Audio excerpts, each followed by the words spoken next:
Hey there, strategic authorpreneurs. I'm Crystal Hunt. And I'm Michela Mitrani. We are here to help you save time, money, and energy as you level up your writing career. Welcome to episode 21 of the Strategic Authorpreneur podcast. On today's show, we're going to be talking about how to use data, depending on where you're from, to make smart decisions in your writing life. First, though, we're going to talk a little bit about what we have been up to in the past week since we last spoke with you all. As you all know, by this point, reading is very important to me. So I'm going to suggest you again one book, and I'm going to show it to you, and then I'm going to say the title. It's Eats, Shoots, and Leaves by Lynn Truths. I hope I'm not butchering the name again. And probably you already heard the title and the content, but for me it was a completely new kind of things. So it's something that it's useful for those pesky small things that sometimes we don't know exactly how to use in sentences. So commas, semicolon, apostrophes, like that kind of things. And I'm finding it particularly useful to get my commas straight and my periods straight. Or full stops, because I now know that there are two ways to say that. And I find this book to be also like funny and witty. And I would highly suggest it if you, sometimes you can distinguish your its from its, like with apostrophe and without that. And again, there are so many nice examples. And at the same time, Lynn can... it's basically, she's keeping everything very light and very funny. So Eats, Shoots, and Leaves, it's really a good companion for if you're interested in crafting a more grammatically correct kind of sentences. So that's what I've been reading in the past week. And then writing-wise, again, I try to do as much as I can also of that. So writing, I'm now currently writing the first draft of my sixth 12 by 20 story, and I'm gonna send it today if everything goes well to my first beta reader. So I'm very excited about that, because this crystal will basically mark a turning stone or something like that, because it's gonna be the 50% of the challenge. Can you believe that? Like 50%. A milestone. It's like a milestone. Yeah. So I'm very excited.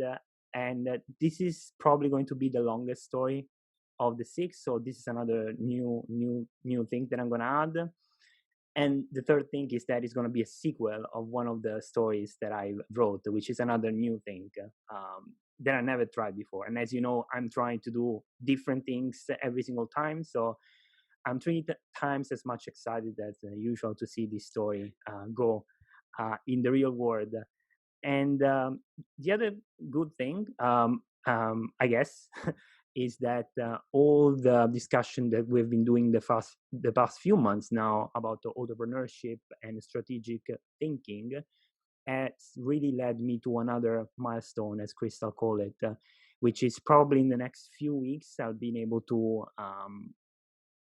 reach like a 4-digit number for my newsletter, so mailing list, for my author, English author, Michela Mitrani name.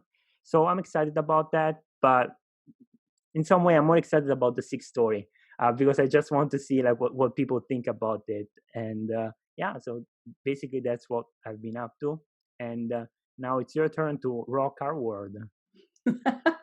Well, I had a fantastic week because my husband and I took a staycation week, and we both were off work, whatever that means when you're a creative person, but we were off of all of our other teaching commitments and his day job and everything else. And so I got to spend a whole week fully immersed in my story world. He was designing a game, and I was working on writing a new lead in to the River's End world, which is going to be a newsletter cookie when it's done. Woo! So I'm super excited about that.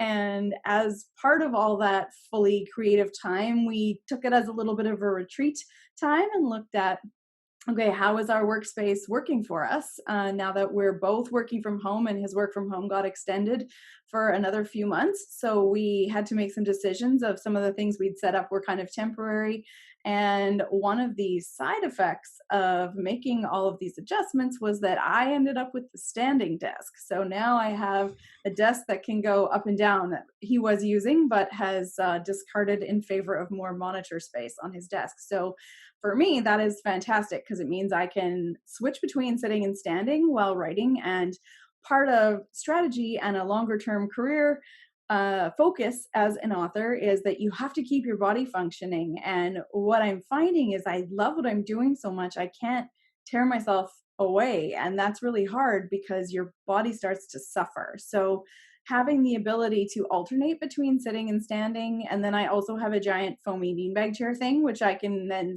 I like to write cross-legged, and it just works for my creative process and it makes me feel comfortable, and I tap away on my little keyboard, which is great.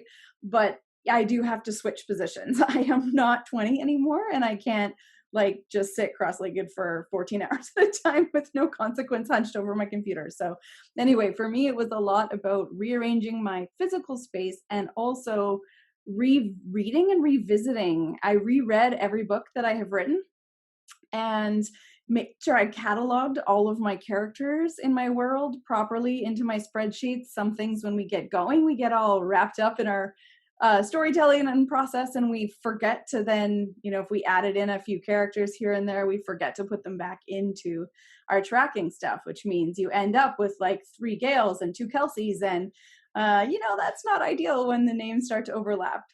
So I did have to go back through and just really document all of that and remind myself what my voice is. When you take a bit of a break from writing fiction, I think a lot of people find that you do need to sort of remind yourself of how you write, especially in a series when you're looking for continuity.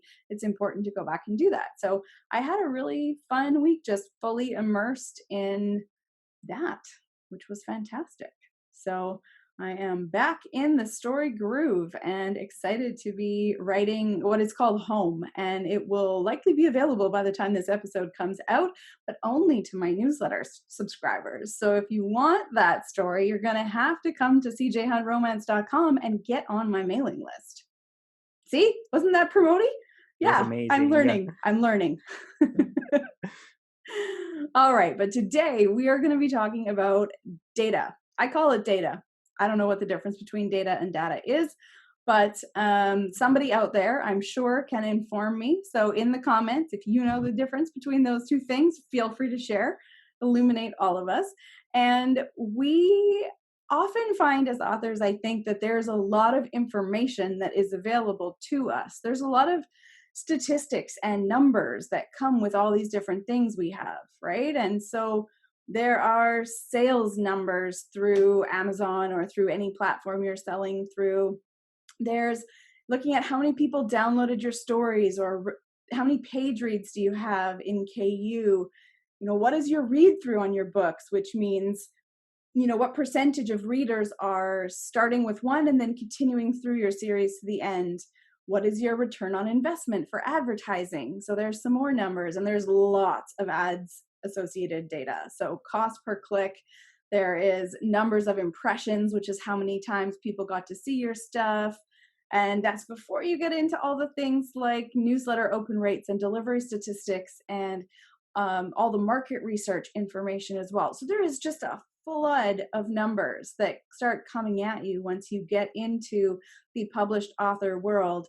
And we are writers. So I'm going to go out on a limb here and say not all of us are going to be number wizards as well and in love with things like spreadsheets. Yeah, we got hands up here of all of us who are not primarily data fans. But it is such an important piece of being able to be a strategic authorpreneur and being able to leverage from hobby status as a writer into career status as a writer.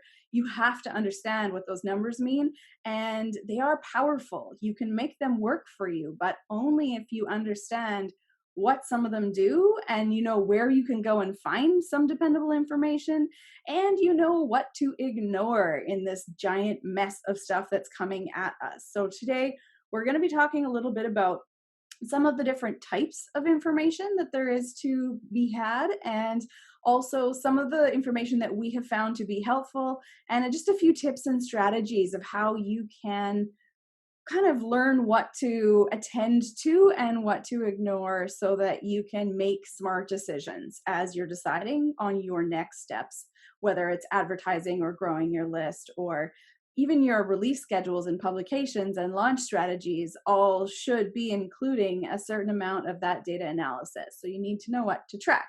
So first up, Michele, what are some of the, I guess, opportunities and challenges that you've come across in terms of different types of data that come into your world? There was one thing that you just said that I think is going to make all of this way more meaningful. You just said there is a point in which you have to turn this writing thing from a hobby to something that is specifically entrepreneurship. And I think most of the writers do not realize that point. They really have to jump from one point of a mountain to the other, and it's the jump is daunting. I think since I am in the process of doing that, I think I can speak a bit more about this. It's more, I can compare it with the process of starting a book. It's really daunting because you know that there is so much to do, but you don't see the words on the page, you don't see the sentences or the paragraph, you see the whole book, which crushes you. So you see that and you really are paralyzed because it's too many things to do. Same thing for today's subject, the data driven and the decision that you have to take from all those numbers. Now I'm going to tell you what is the way I'm surviving this discovering. Okay, that's just my 5 cents. That's my experience brought to you by the last 5 months that I've been doing this seriously on a daily basis. What kind of data are available to us as authors in 2020? A lot. One would say even too many, and too much stuff. It's out there and it's asking for our attention. What I will argue is the following. What you need is to know the vocabulary, but not to know every single thing. Because if you go dig everything, you're going to be dead. And you're going to lose too much time from the writing process to the harnessing of the data. So I think what you should invest your time is in understanding which data is important for you. Example, it is paramount for me now to understand at this stage what kind of things my readers like of my stories. That's the whole point of the 12 by 20 story, 12 by 20 challenge that I have. I need to learn. So what is the data I'm using? It's the feedback from readers. There is not one time that I don't ask feedback from the readers when I send out a free story. And as a result of that, I got now almost over 100 separate different feedback. And this came from social media, from newsletter, from Amazon reviews. Really, the channels are a lot. But what I'm saying to you now is data doesn't have to be necessarily numbers, but it does have to mean something that translates into number afterwards. So continuing the example, I now learn that there are some things that I can do with my writing styles, but some things that I can't. So bear with me because this is very important. I do know that one of the things I can do now is to write fast short stories. And by short story, I also mean novelette and novella. How is this knowledge going to drive the future decision that I will take based on this data? It's going to affect it in the following way. Since I know that I can publish on a steady pace, shorter story, I will concentrate on that after 2020 is finished because I know I can do that. And on that, I can build a longer story, maybe a very long novella or a very short novel. I know I can do that because the data, the feedback provided me with that answer. So what kind of data are available to authors? Many in many shapes. But the question I urge you to ask yourself is which one is important to you at the point you are in?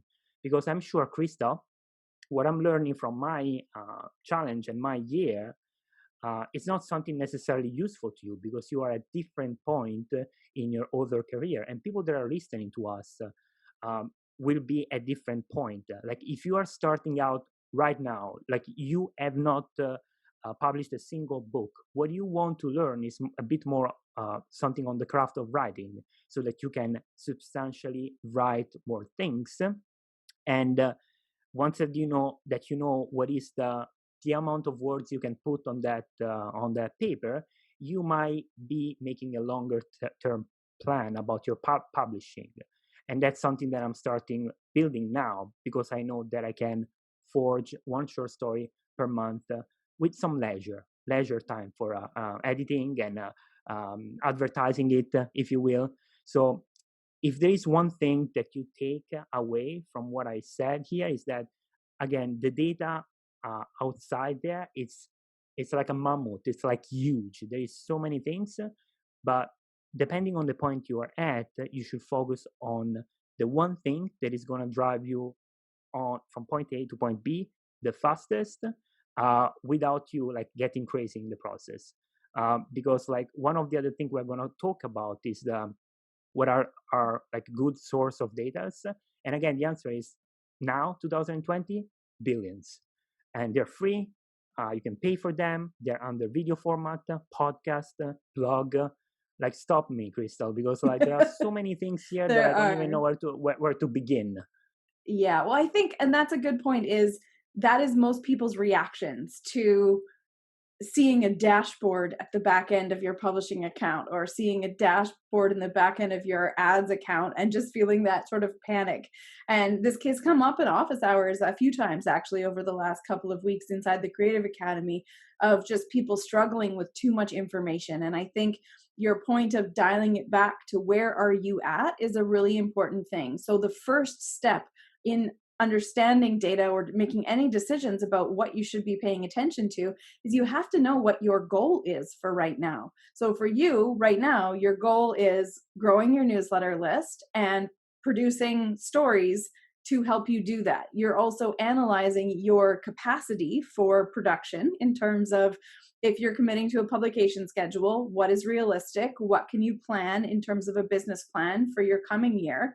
And you're using this year's experimentation to get a sense of what you're capable of and to improve those skills along the way as well. So while you're tracking word count and the amount of time it takes you to do each stage for each of these stories, you're also tracking, the number of people signing up for your newsletter list with each of the things that you do with each new story. So you've got to know, okay, my goal is to get from here to there in this area. And then you ask yourself, what information would help me get there? So that usually means actually forming questions. It's just like science class back in elementary school. You need a research question. You need some sort of question to answer with your experiment, because what we're doing in our author businesses is effectively we're doing experiments with words and books and various types of promotional activities, right? And so we need a research question in order to know which things we're going to keep track of to see whether or not that worked, the thing that we were doing, right? And to have measurable progress as we go. So if you can, so let's say for me, my next goal is to get my AMS ad spends to be increasing, but also to have the revenues be increasing from them. So I need more impressions, right? I need more purchases through that. And I need to analyze whether or not my book makeover is doing what it should. So I have new book covers, I have some updated bits and pieces of interior stuff that lead to the new newsletter cookie. So that is my next stage, is to increase my newsletter size by increasing the number of people finding it, which is going to be done by increasing my ads effectiveness and ad spends to reach a larger audience. And so the questions I need to formulate to know whether or not that's working is, how many people are seeing my ads? How many people are clicking on my ads? So I need to know impressions,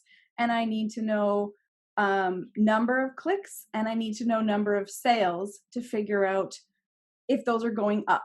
Are they going in the right direction? So I do need to be tracking that information. I also need to know, because it's book one in a series that people will be pushed to there, how many of those people that read that first book are signing up for my mailing list to get the exclusive one for free. And so that question can be answered from my book funnel account, right? I don't care about anything else except that inside my book funnel account, it's going to tell me how many people looked at that page and how many downloaded. So that data is useful, right? And then once people are on my list, I need to know, are they opening things and are they responding and are they staying on my list? So not subscribing. So I need to know how many people signed up in each time period so I can see, are those numbers going up? I need to know, are they getting and opening my emails, because I'm not reaching them if they're not actually getting the emails.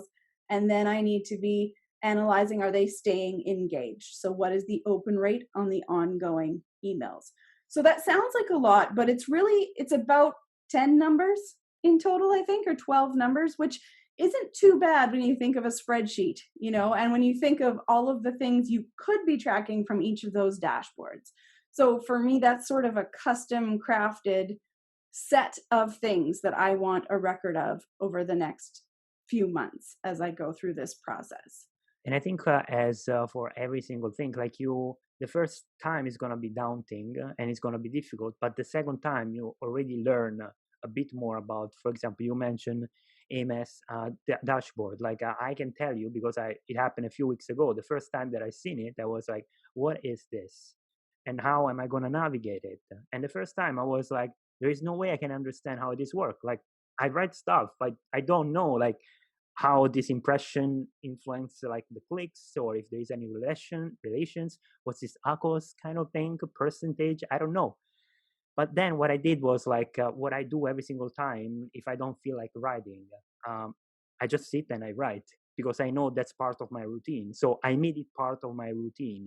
And the second time, still that Amazon MS dashboard was daunting, but I now knew where to find at least, like with the click, the impression, how to change the data. So it was a small change, but my brain was more familiar with that. So Crystal just said, you're going to have to tackle like 12, even 15 different kind of numbers. And if you're thinking of that now, again, it's scary. But think of this like you're approaching your book for the very first time. When you're approaching your book for the 150 times, you already have chapters there that sustains you, right? You already have a draft, probably. You know how you got there and you know where you want to go.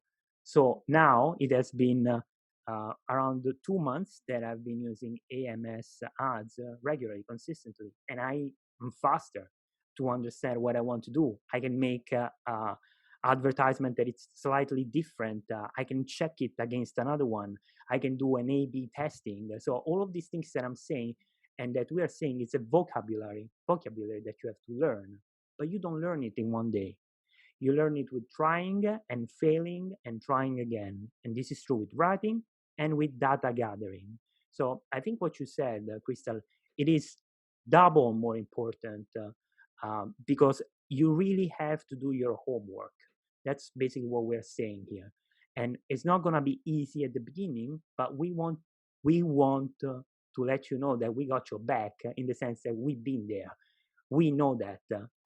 And at the beginning, it's going to be difficult, but it's going to pay out in the long run, especially if you want to do this seriously. You think this is going to be something that can become a side job, a passive stream of revenue, even though like another thing that I learned is nothing passive in the way we are making money with books, because you always have to be around and do your things, right, Crystal? You have to check again, data is one of the things. And one of the things that I think it's important to mention is like you were mentioning the kind of data that we are looking at, right? So review is a kind of data, sales, download. You were mentioning book funnel in that case, like the download of a specific story. It's important because my example again, now I have 5 stories, short stories on book funnel. I know which one of them is the most downloaded. And what do you think? Like I understand from that. I understand that the description of that book is more interesting for people, so they click more on that. The cover is made better. There is one thing that I just did, a promo book with 2 of my books of the same genre, exactly the same thing. So the price is the same because it's 0. and it's in BookFunnel. That the author is the same, it's me, the genre is the same, but I'm clearly seeing one is way more downloaded than the other.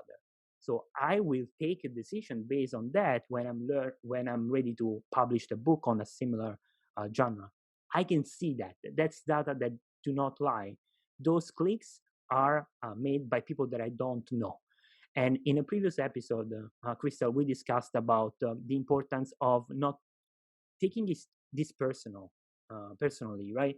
Um, it's just like a bunch of number, and it's a bunch of strangers um, giving you suggestions without them even know that they're giving you suggestion. So it doesn't really matter the kind of data you're gathering, but it's important the kind of answer you're giving to your questions. And so one thing that I want to ask you, because I think your answer is going to be different from mine, if you don't have anything else to add on this, is once you have all this information, how do you process them? Like, okay, we told them that basically there is data, and then you have to ask yourself questions. But once you have the numbers, like, what's the strategy? Like, what's the long-term plan? What do you do? I think partly having somewhere where you record the information is really important. A lot of the stuff, it's really easy to see in your dashboard of your various accounts on kind of a weekly or monthly basis, but it's not always so easy over time. So if you want to have an ongoing record of this, because you might ask a different question later that you're not asking today, then it is important to have somewhere that you're keeping track and recording these things. Now, we have actually made a couple of different templated spreadsheets for Michele, and I have some for myself as well. And so I'm happy to share those as templates. So we're going to put a couple of links on strategicauthorpreneur.com with this episode's show notes, and also in the resources section on the website so that it's easy to find. So if you go to strategicauthorpreneur.com and look for the resources around data gathering and tracking, there are some things there. And I think the type of data that you're gathering is going to make a really big difference. So we talked about there being different types of information. Now, in research, there is qualitative data, which is when you dive deep into things and you get words and sentences and feedback and more expanded answers. And then there's quantitative data, which gives you numbers, right? And that is about volumes of things, and you're looking for patterns overall, but it's not usually digging into the why of things very much. So the numbers answer questions like how many, how much, what is the capacity of something, or what direction are things growing or shrinking, which is useful. What it doesn't tell you is why was this book the favorite of 80% of the people who chose between your two books. So we really do need to collect both kinds of data at different times to answer different kinds of questions, but they're stored in very different ways and processed in very different ways. So for some of the feedback type things that come in, like let's say my research question is, what additional keywords should I be adding to my ads in order to get a good fit with the right kinds of readers being attracted, which will help then up the number of people who are becoming fans as opposed to just reading one free downloaded story. So if that's my research question, then I need to know from my readers, what are other authors who they think write like me, right? That they like. And so I can't just see that from going to Amazon somewhere. That is a personal interpretation. That's a why kind of question. And it isn't a yes or no kind of a click this checkbox thing. Because if I gave them 4 options of authors and asked them just to click a checkbox of the ones that they thought right like me, I'm missing the opportunity to learn things that are not already in my experience. And so that creates a kind of a research bias. So it's useful to just ask your readers in an open-ended question, what are some of your other favorite authors who you think write stories like mine, or that have stories that remind you of mine? And when that information comes back in, you would want to store it as a list in a Word document or a chart. Maybe you might list out the names and put numbers beside it, because it is useful to know if 200 of your readers gave you the same name. That is useful to know versus just making a list of all the single names, but not having any numbers assigned to it. It's always going to be a little more work to actually go the extra mile and record that information and store it in a way that you can retrieve it from later usefully. But it's very, very much worth it because it takes a lot of the guesswork about what you're doing as you make those decisions in your career. Did that, I mean, Yeah, it's hard yeah, to apply a general answer to something that is so situationally specific, but I yeah, think for the numbers that come up on a regular basis, you can take screenshots and file those, but then you have to go through them all again to really look at things at a glance. It's why I do like spreadsheets or charts, because if you've got a really clear visual on things, then you can also actually pull that information at a moment's notice, or you can have the computer add it all up for you. Because at first, when you're only dealing with 3 months of information, it's not that big a deal to just manually add things up. But you have to fast forward and think that when you're 3 years into your career, or when those numbers start to get really big and you have a lot more sources of information coming in, you want it to be manageable in a way that you could actually do something with down the line. Now, there are some programs like ReaderLinks is good for processing data in a way that makes sense, because Amazon's dashboard historically has been kind of terrible in terms of understanding patterns in your royalties and which markets are providing the most of your readers and which of your books is selling the most over time. We have this thing called the recency effect, which is anything that's more recent in your memory is going to feel more important or bigger and kind of take over. So it's really good to have data to prove to you that, yeah, okay, the last 2 months in a row, that one book sold more, but over time, it's actually the other books that really added up to the extra revenue. So something like Reader Links, where it takes the data and turns it into a picture. It's basically a bar chart or a pie graph, right? Where it's like a circle that's broken out with little percentages and colors to break it all down for you. Something that makes it very visual like that is really helpful. And Amazon's, the KDP Beta Dashboard, which is, it really would be great if it defaulted to that, but there's that teeny little line at the top of your KDP dashboard and it'll say, want to try the KDP Beta Dashboard?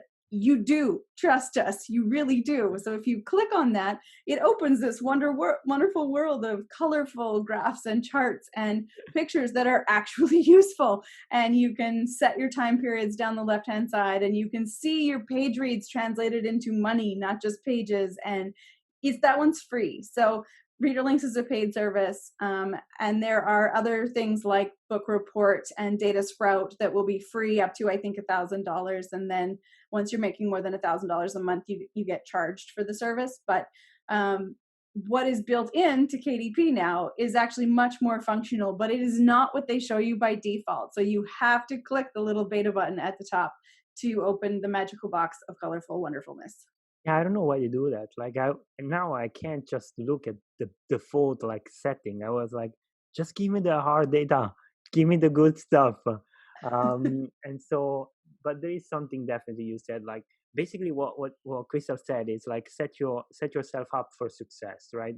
So you maybe now are selling 1 or 2 books per day or 1 or 2 books per month, and so maybe you're thinking as I was thinking.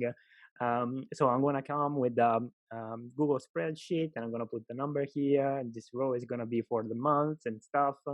And then I show it to Krista, and she was like, "Yeah, this is good now, but what happened when you're gonna people are gonna read like thousands of page reads per day or per month? So like this is not something viable. This is not something you can carry with you until your grave."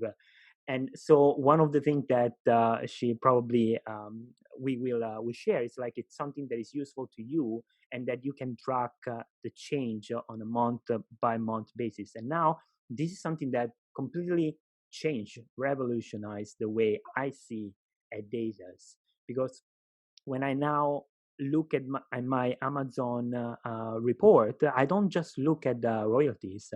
I look at how much I spent, and I go into my AMS dashboard, and then all of this data at the end of each month. So I'm not doing that every day. Just at the end of each month, I'm going to pull the data in this beautiful, lovely spreadsheet. Um, and then from that point on, I can compare data. Now, the amount of data that I have now, it's basically non-existent. It's like 1.5 months, almost 2 months. It's not enough. I know that. But I'm thinking ahead here. I'm thinking 2022, I'm thinking 2025. Is this system sustainable? And the way Crystal set it up is the answer is yes.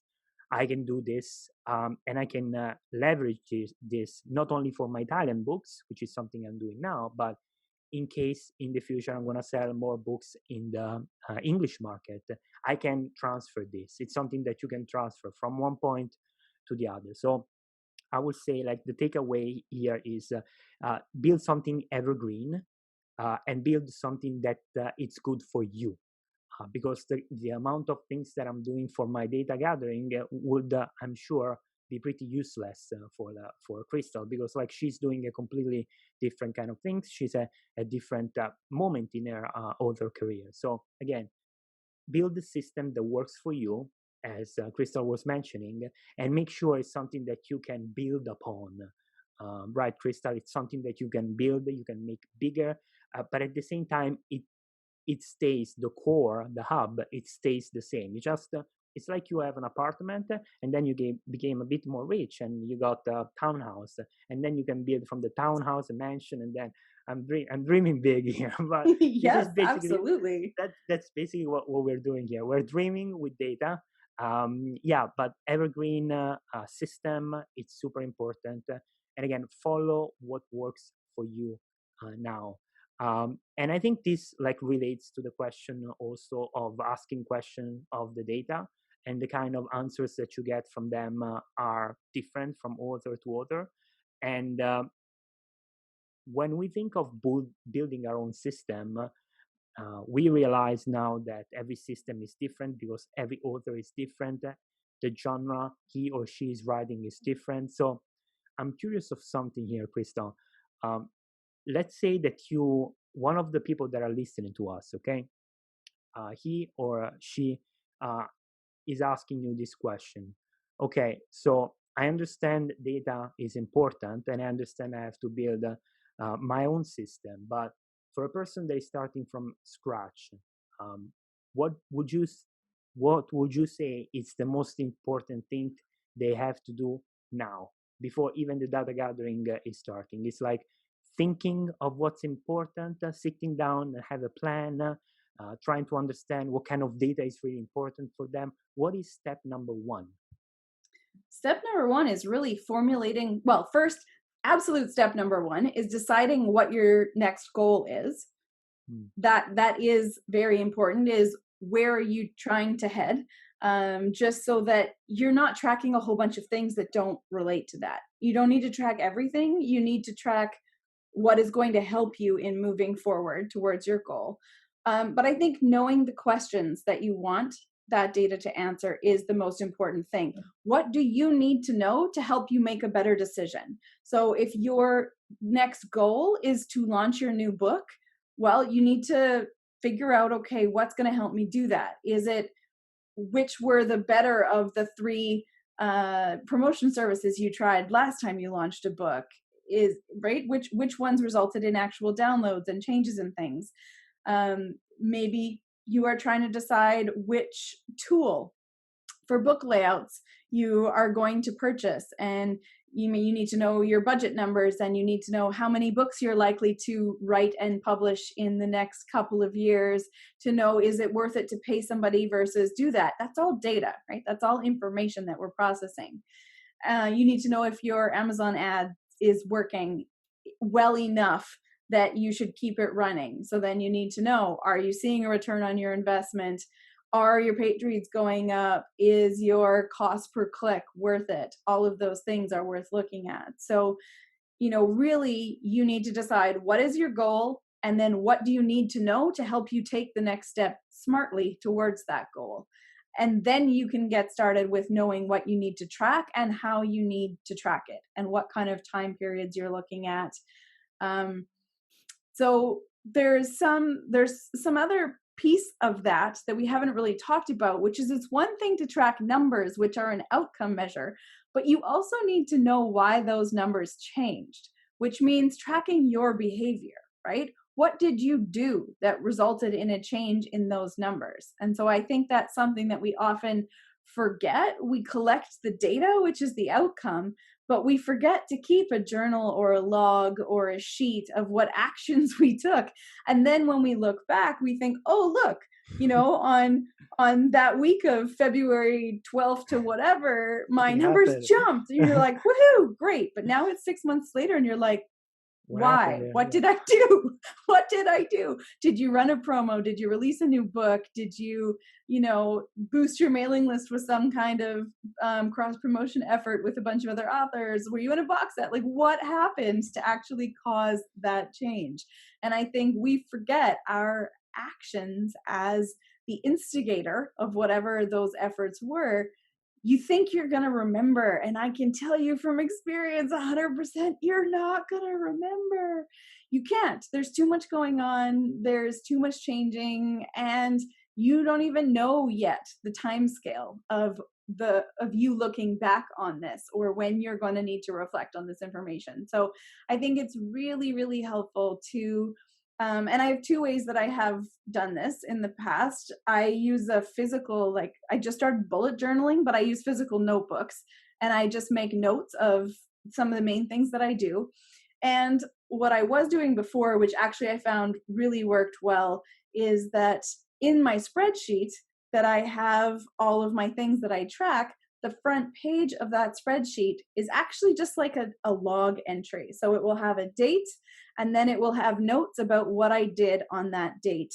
So ran a promo on BookFunnel in this group, or started running this ad, or I released a new book that day, and this is the 3 actions I took to promote it. Whatever it is, then I have something to look back. When I notice an interesting pattern in the data, I can say, oh, yeah, okay, well, now I go back to my sheet and I see this is what I've done. It also has the really nice effect of showing you visually the steps you have taken and the progress that you have made, because sometimes it takes a while for those numbers to reflect the effort you've been putting in on the work side of things. And when I say a while, I mean it can take years for that to pay off and to start really seeing that progress. So at the beginning, every little step that you take is a win, it is progress, it is data about your behavior, and it helps to reinforce for you that you are being really active in growing this thing. And it lets you then analyze, okay, some of these actions, maybe they didn't really help sales, maybe they even hurt sales, certain ways that you handle things or different ways you roll out a new book. And you need that information. You need, for that reflection stage that we talk about when we talk about being a careful author, right? Knowledge, action, reflection, and evolution. You can't do the reflect and evolve parts of that if you don't have anything to reflect on, if you don't have clear enough memories of what took place. So I think that is really important to think about. How are you going to track your own sort of behaviors? And so word count logs and just a journal of what actions you took, writing down what promotions you do, all of those things are super important in terms of giving you something to interpret your data from. It gives you a bit of a lens or a filter. So I think one more thing we didn't talk about really was there is some industry-wide data that's also very useful and interesting to make sure you're paying attention to, because sometimes it can be super frustrating and you might see a dip in sales and you're feeling like you've done something wrong and everything is off the rails. It might have nothing to do with you. It might actually be a change in the market. It might be that Amazon, eliminated also bots, or something else happened. And it might be that everyone is seeing these same patterns. But if you don't know what the pattern is, you don't really know how to understand where you fit in that larger context. So what are some of the sources where you get industry-wide data from? So there are a couple. One of the things that I think it's important to notice that compared with like 10 years ago, we have way more people that know their stuff about like self-publishing and data. And One thing that I personally had made sure that I did since the beginning of this being serious about my author business is I went out there and I was looking for people that I really liked in the industry that were providing a lot of value. Now, I'm going to tell you three names, but I don't want you to think like these are the only people that are worth following. These are the people I follow because I like their voice, because I like the amount of value that they provide, because I like the resources that they give for free, and because like I find them to be funny, and like they are more similar to uh, my character, I would say. So one of the people that I really follow is Nicholas Eric, which is a young self-published author from the United States. He's most known from his urban fantasy books. He's a USA Today best-selling author, and one thing that he really does well is his non-fiction side of things, his business. So he built a massive amount of resources for free that indie author can use, and he spent thousands of dollars testing different kind of things. So the promo site we know work, and even people like David Gogran, this giant, like shout out to Nicholas Eric on his book Strangers to Superfan. So to let you understand how important is this guy, I think like the value that David for the Nicholas Eric provides is like he gives you data and then he let you ask yourself the question. He just said, and he needs in his newsletter, he's extremely upfront. Like if he did something wrong, he will tell you. And I actually know because he tells stories about the time that he failed miserably. And that's another thing that I really like of this author. He will not sugarcake the things. Like when something goes bad, he says that to his newsletter. So that's something I really like about Nicholas Eric. He just came up with a marketing guide on self-publishing, which is very good. And I'm still waiting for the paperback version. I asked Nicholas like I think 4 times via email and said it's coming, it's coming. I think like he thinks of me as a stalker, but yeah, it's your stalker from Italy. No, it's really valuable stuff, and his website is again filled with free stuff. You will find lots of interesting resources on Facebook ads, Amazon ads, Book Hub ads, and the promo sites. Like when I had to use the strategy for promo sites for my Lord of Time, that's basically what was my get-go place. So Nicholas Eric is useful to me for his newsletter, periodically sending it, and for the value he provides on the Authorpreneur side of things. The second person that I follow is David Gogran, which is the guy we mentioned so many times. He should pay us, Crystal, the author of Strangers to Superfans. And I like David because it's really it's outgoing, it's funny. He recently created a YouTube channel, which I just wish he uploaded more content faster. I mean, like he just came out with a video on how to get legitimate reviews without Amazon banning you, and that's gold. I think I watched that video 3 times. There is so much value in, and when he speaks, he knows his stuff, like hands down. And he worked with author that made 6-digit numbers kind of things. He followed these people. He knows Amazon inside out. One of the reasons why he published Amazon Decoded, another one of his books, and he's coming out with the second, by the way, Amazon Decoded 2. It's interesting. Like he knows what he's talking about, and sometimes he will also provide discounts on some services. He just came up with a coupon for book sweeps, which is a service for growing your mailing list, which I used. So it's valuable for that reason too. And then there is Dave Chesson, and he's probably one of the indie that is more, I would say, he has a stronger platform. I mean, he's everywhere. He's on YouTube, he's on social media, his newsletter is great. He has a free Amazon course, Amazon AMS course that I've devoured, and I don't have, I didn't have to pay anything for this. And he's one person that he doesn't only provide value. His blog has so many interesting things that happen to, yeah, that happened to him that really make me want following. So there is this one time that he got sued. Sorry, his Amazon account was closed because one person said that he was copying, or he was copying another author, and then he explained why that moment in time, which it was so destroying for him, made him realize he had to build a business out of it. His lawyer said, "Look, like," and eventually was able to come up ahead, and his Kindle account was reinstated. But the lawyer was like this guy could have gone for your like house and stuff, so you need to protect yourself. And so he said that's the story of how I became a business. So you see how many things are important to me. I'm learning every single time these people are providing value. This is one of the things, following people that I genuinely respect and that I sent emails to, because I sent messages or email to each and every one of these people, because when I had to ask a question or I wanted to point out something, every single time there was an answer. They were very receptive. They are great people, and I will recommend you to follow them. Another person that I follow, it's Crystal, but don't tell her. Might get like her head like a huge, like a balloon, so don't tell her that. So she's the number 4 after the 3 guys, so it makes balance things up a bit.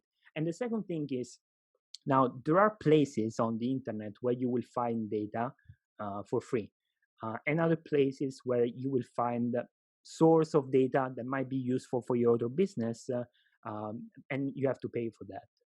I personally find that asking in forum or social media questions to people that seems to me at your same level, entrepreneur career-wise, it's useful.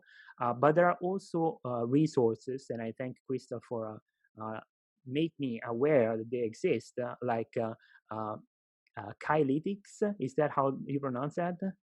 Klytics, okay. Thank you for that. If you want something super specifically like into the genre kind of thing, and probably Krista is going to tell you a bit more about those things, but there are some kind of things they are useful if you are writing a specific genre to understand what's selling, what are the niches or the sales, what is the keywords that people are using on Amazon. And so I find that there are these two kind of resources that I use: real human being with newsletter and videos and stuff, but also hard data. And Kylytics is one of the things that I wanted to point out, because I think it's valuable. I think it's something that people that are really, really serious about this should definitely check out. What do you think, Krista? Yeah, that's one of the sources that I definitely do use. I think the value in the information that comes from Klytics, and what it is Alex Newton is the founder at Klytics, and so he prepares these reports that are super, super in depth of what sales numbers are like, and the breakdowns of what do all the covers look like in a subgenre, and what are the trends in that subgenre. What is the sort of opportunity for you there, and what are the things you need to know about that market in order to do well in it.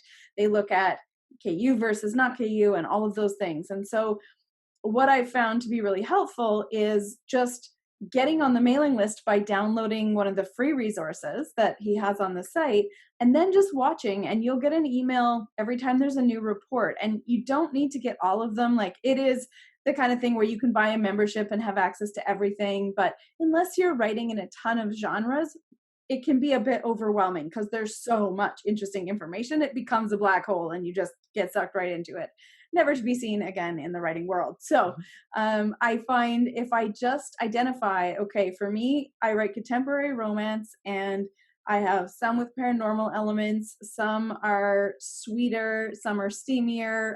They did a Christmas romance report. So I think I've bought about 5 different reports over the last 3 years that are very, very specific to my subgenres that I'm writing in, so that I can get super in-depth information that's really, really relevant. There was another one I bought that was short fiction, actually, because, well, writing shorts, that was a really good way to just see what is the market potential here. You know, are people really making money at this? How many things do I have to sell to rank well in my categories? What is the competition like? What are covers like? How does that work? And so I think it is a good way to get a really good handle on the market that you are going to be in if you can get one of those really specific reports that's niched right down to what you're writing in, then that's really helpful. I do also follow David Gogran and Dave Chesson. Both I've followed for years and really enjoy their newsletters, read the whole thing.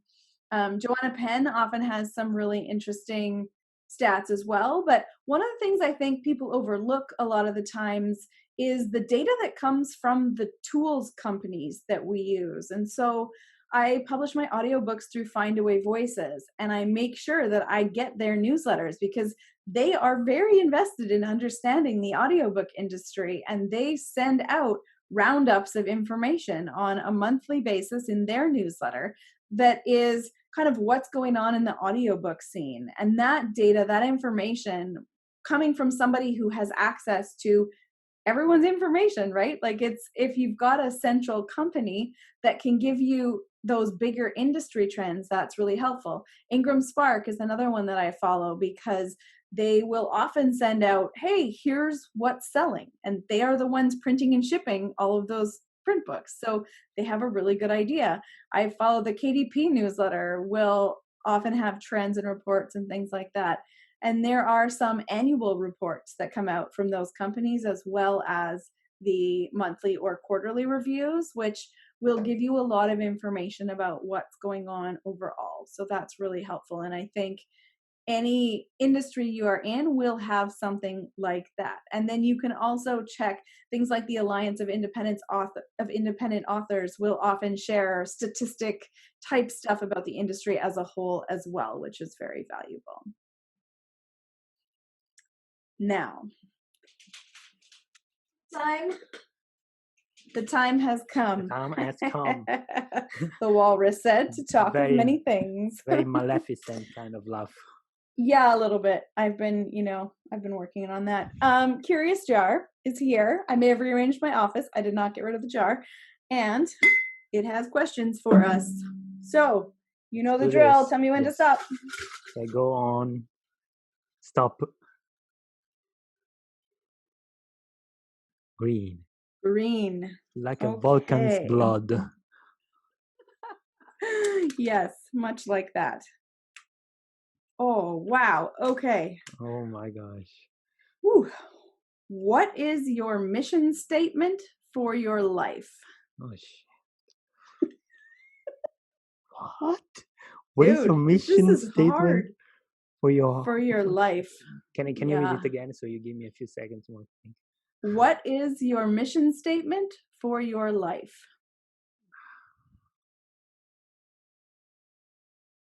What is your mission statement? This is probably one of the most in the ass kind of questions that we got. I think we have a winner. It's great. And I just want to say, whoever wrote this question, you're amazing. But at the same time, you're giving us problem. Look, she's sweating. I'm sweating. Yeah.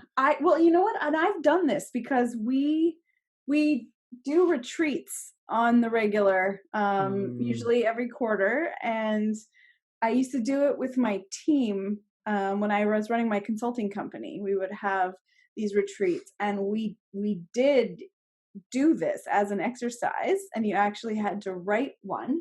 And now I'm trying to remember which notebook I put it in. So you're just giving each other's time, you see? So you should be like the most the most used to these kind of things. This is a question with a capital Q, I'm telling you. It really is. So what's the mission statement? Okay, I got it. Are you ready for this? To build believable words you can live in. That's it. If I can do that and you believe you are in a word, in my word, that's it. I can die happy. That's what I got.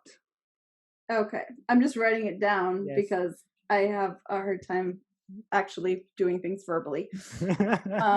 Okay. So my mission statement for my life would be, and I'm going to tailor this. This is my mission statement for my writing life, because I do have a very clear mission statement for my life, which is slightly different. But to connect with people through stories and make sure everyone has somewhere to come home to. That's amazing. You see, that's why you give 35 seconds to your partner. So I got your back and you set mine on fire. Yeah, I was trying to think of how do I distill what I'm trying to do with River's End into a thing, but really good. I mean, the tagline is "Come home to River's End and fall in love," and that's what I want. I want to give people a safe place to come anytime they want to escape from their lives, and to make that a place where people want to be, populated with good, interesting, complex people, and make it so everybody wants to move there. Basically, we can all go there together in our imaginations. So that is my story writing mission in life. Love it. And you have to find out who wrote that question. Okay, we have to corner this person. Okay, and we have to talk with her or him. If you want to tell us what is your mission statement for your life or your writing life, we would love to hear that. And you get the benefit of not doing it live on the air. So you can go ahead and think about that a little bit, and you can drop it in the comments under the YouTube video, or you can come and find us at strategicauthorpreneur.com and leave that on our current episode's comments section. And if you're interested on those show notes, to links to the resources that we mentioned or the people that we mentioned today, for coupons and discounts on the tools we really love, you can visit us at strategicauthorpreneur.com. You can also subscribe to the newsletter, and each week, as always, we'll email you just one thing that we think will help you on your authorpreneur journey and a link to our latest episode. And you'll get a gold star and 1 million bonus points in the game of life if you leave a review for us wherever you listen to this podcast. Thank you so much for taking time out of your busy life to get to know us, and be sure to subscribe so you don't miss out on our next episode, where we'll be talking about writing collaboratively with special guest YA author Pam Withers. Thank Until you. then, bye. See you.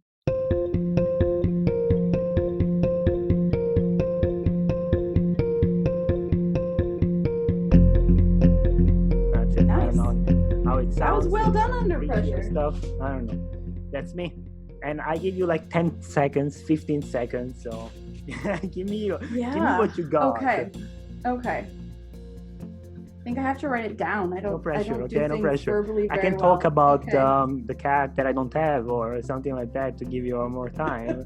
I can talk about almost not cold, too much cold water that I'm drinking now. I can tell you about my project in the future. I can tell you about, again, these books a bit more, like 25 seconds. I bought her, like 35 maybe. She should give me something for free, like a resource for free, a new book, like send me a gift which is huge, like something huge. I really hope you are thinking of a huge gift to give to me if I successfully accomplish my challenge this year. Can I stop talking? No, it's kind of fun. You should keep going. Okay. Give us what you got now. I have been babbling for enough time.